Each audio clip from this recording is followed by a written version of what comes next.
Welcome to Rise and Energize, your high vibe recharge session for anytime you need a bit of practical encouragement, a mindset shift, or pep talk to boost your day.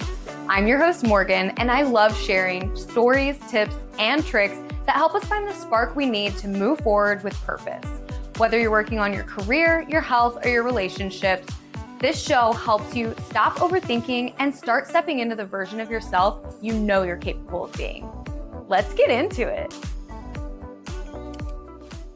Hello. Welcome to another episode of the podcast. I am so glad that you're here.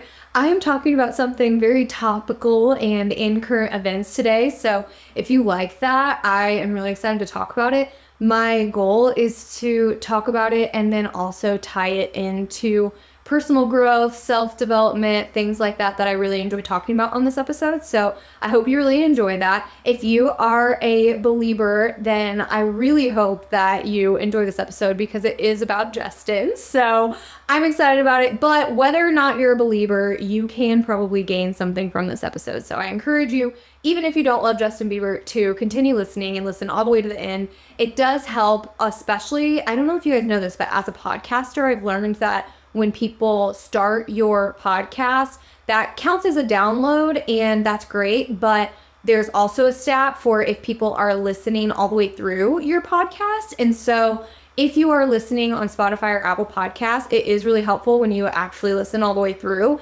And these are only, 15 to 25 minute podcast episodes. So hopefully you find that it's doable. I feel like I'm usually your buddy. I picture myself as your buddy whenever you're getting ready in the morning, or you're in your car on your way to work, or taking your kid to daycare, or something that maybe you're making a sourdough loaf and you want some entertainment while you're doing your stretch and folds or putting together your dough or something like that. If you have not been listening recently, then just a little context there. I've been really into sourdough lately, so that's why I'm mentioning that. But regardless of what you are doing, I hope that you listen all the way through the episode, and I hope that you gain something from it. And if you do, please, as always, share it with someone else.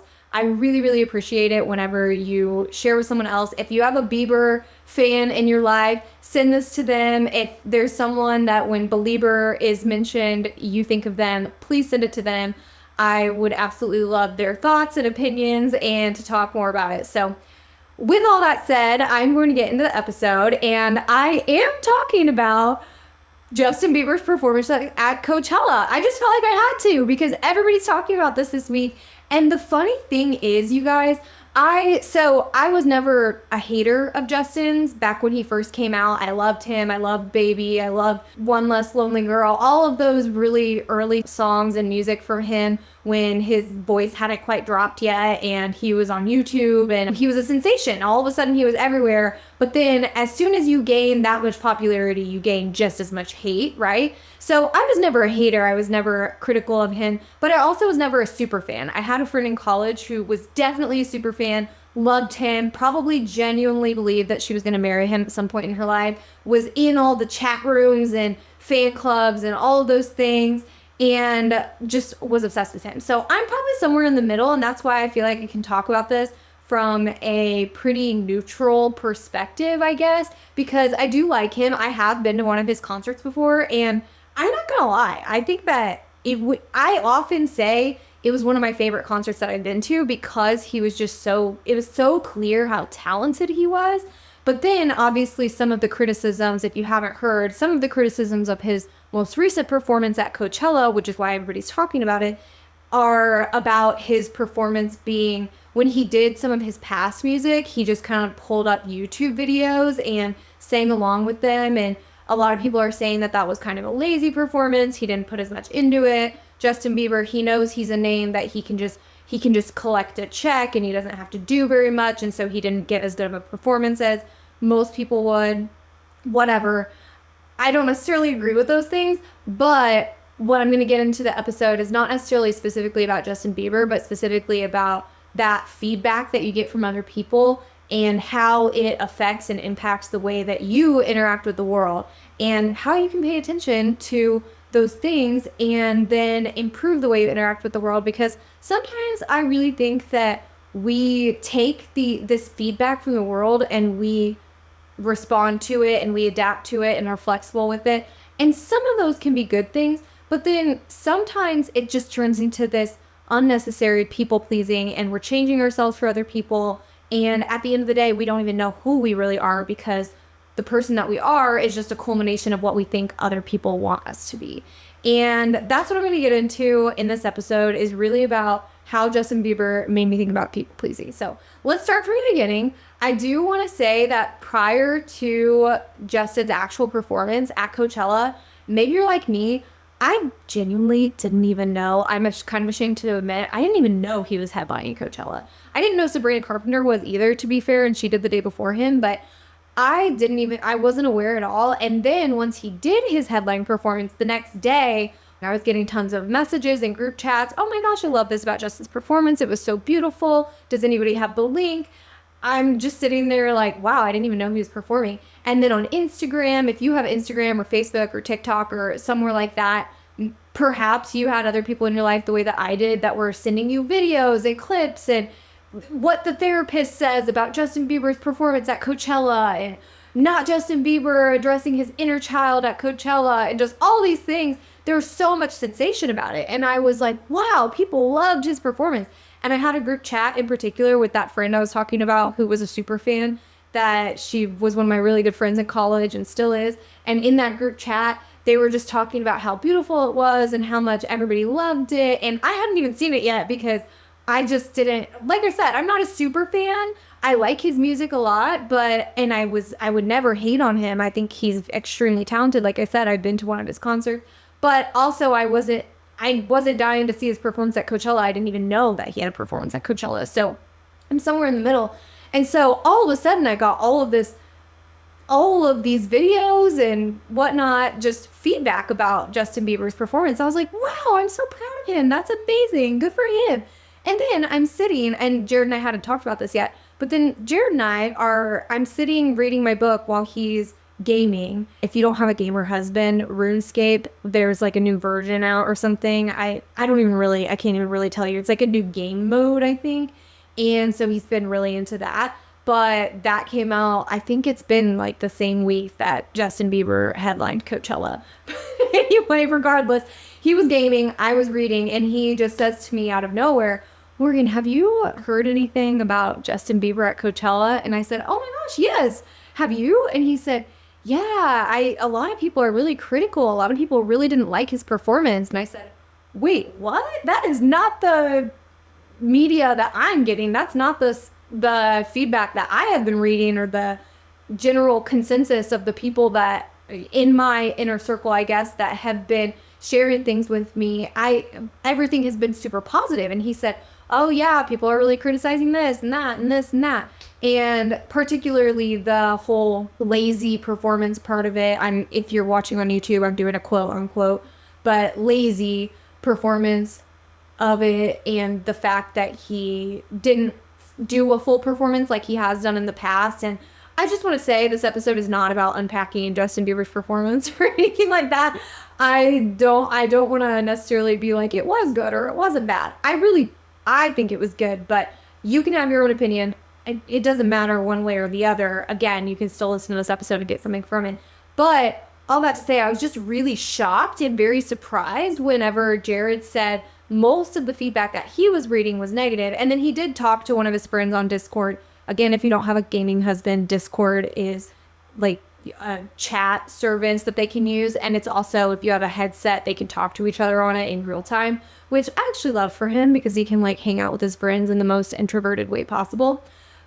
All that aside, one of his friends on Discord was saying that he really liked the performance. And so there's just all this mixture of performance and reviewing and whatnot. And in that group chat that I was in, they were talking about how a lot of people felt like it was a point against femininity, and that a female artist could never do that. And there were just so many points, right? Like all of a sudden there's all of these conflicting arguments about was Justin Bieber's performance good? Was it lazy? Was it entertaining? Was it feminist? Was it not? Was it misogynist? Like what? That's so many opinions.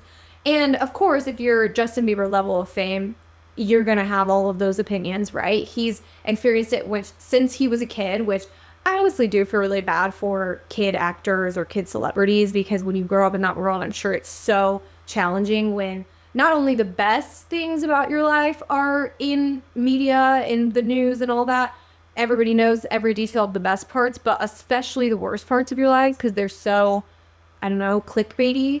And so I do feel bad for him for that. But Justin Bieber, like as a human and as his performance aside, what it reminded me of is something that I've been working through and learning myself. And that is when you have people pleasing tendencies like I do, or maybe some of you listening do, something that can really affect you is when you are really agonizing over what people will think of something that you're doing or something that you're saying or whatever it is that you are encountering.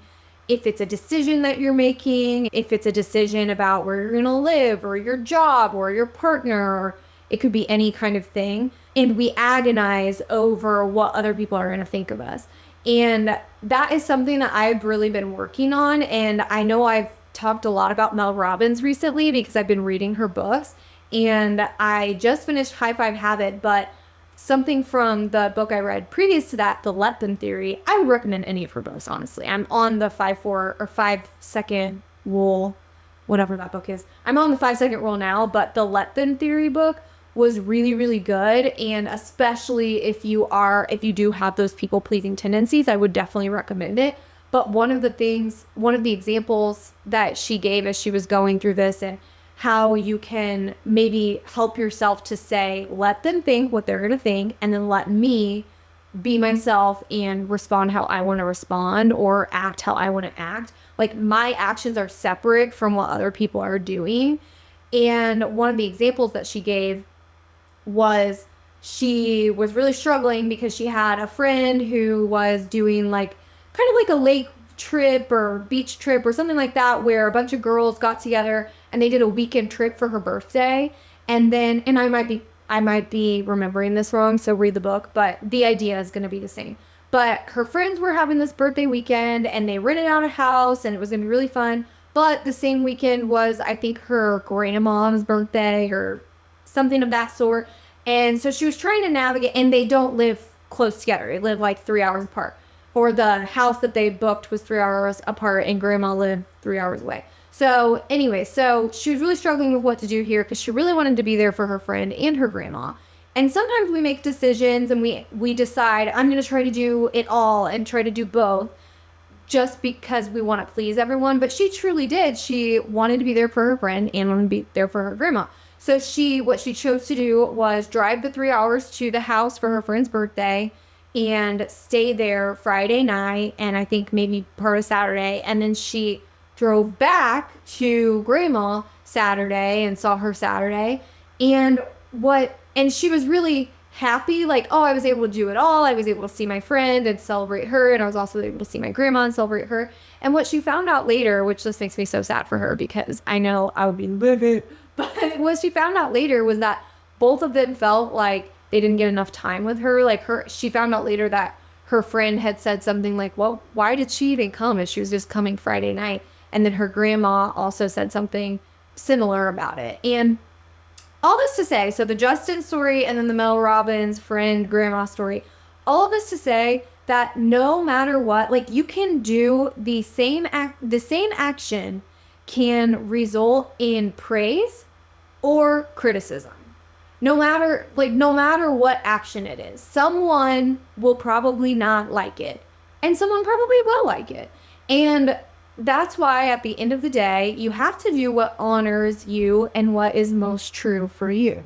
And that was something that I really liked about the very real example that she gave about her grandma and her friend in the book, because she said even knowing the negative criticism, she was proud of herself because she felt like, I wanted to put the value on my friendship. And that was one way that I did that. And then I also wanted to put value on family and my relationship with my grandma. And I did that. And whether or not they agree with that, that is something that I did and I felt good about. Now, if she had felt like obligation to go to her friend's thing and like she didn't actually care that much about her friend and she went anyway, that wouldn't really be true of herself, right? It would be false, it would be fake, it would be ingenuine and inauthentic. And so you could have the exact same situation, but it be a totally different, but the way that you react is totally different. But the whole point is someone is not going to like something that you do regardless, so you might as well do the thing that brings you joy. Now, I want to caveat this with things that bring you joy should not bring other people harm. I'm not saying do whatever the fuck you want. Sorry if you have little ears in the car or wherever you are. But I'm not saying do whatever the F that you want at others' expense and not care about anybody else, because you do. I mean, you're not in charge of other people's feelings, but if you're being intentionally rude, then that's not okay. But be yourself, be authentic, be genuine, do what brings you joy. Also, make sure that what brings you joy is not bringing others harm, because that shouldn't be the case. So I want to really briefly go through signs of living for others or kind of major people pleasing in your life.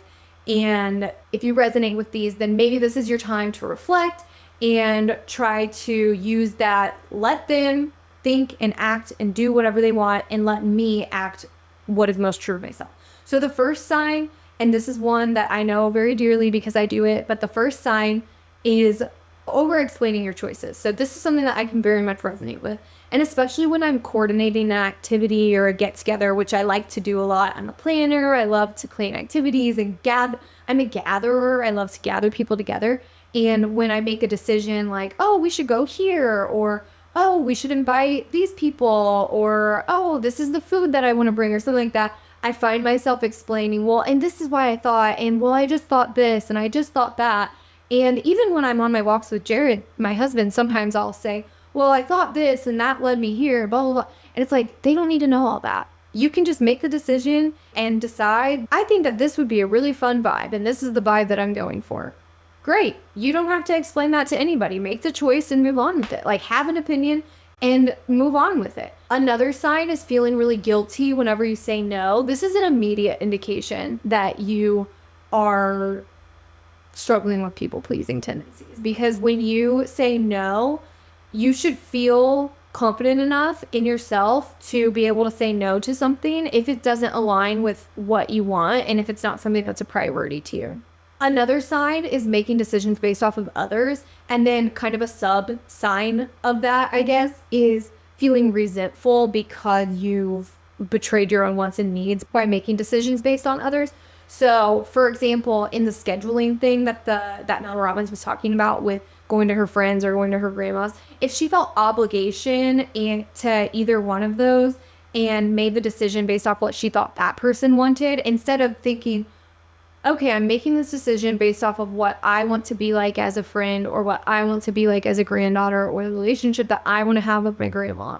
If that wasn't the case, if it was more like, well, I'm making this decision because I think my friend wants me to, or I'm making this decision because my grandma always makes me feel guilty if I don't. That's not being true to yourself. And then what it turns into is you're driving to and fro all weekend and you feel stressed and chaotic. And what do you immediately do? You blame your friend or you blame your grandma, and you think, well, if my grandma would just have scheduled another weekend, or if my grandma just wouldn't always make me feel guilty about it, then I wouldn't be in this situation. And really the reason you're in that situation is because you put yourself in that situation. You made those choices. You're an adult, so take accountability for them. So I don't know if that sounded kind of harsh, but mostly I'm speaking to myself when I talk about these things. Mostly I'm speaking to myself because I do have people-pleasing tendencies, and I'm working on them, and I'm working on making decisions and thinking, if I respond this way, or if I act this way, or if I make this decision, choose to do this thing,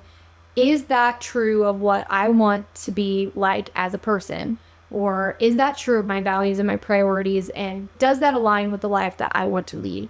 And I just hope that this little reflection on Justin Bieber's performance and the fact that someone's going to have problems with you no matter what, like, hopefully that isn't something for you to dwell on. It's not discouraging to you. It's kind of like a breath of fresh air. Like, okay, once I realize that someone's not going to like something that I do no matter what, that gives you freedom to do whatever you want. Again, not at the detriment of others, not in a way that hurts others, but it does give you the freedom to be yourself.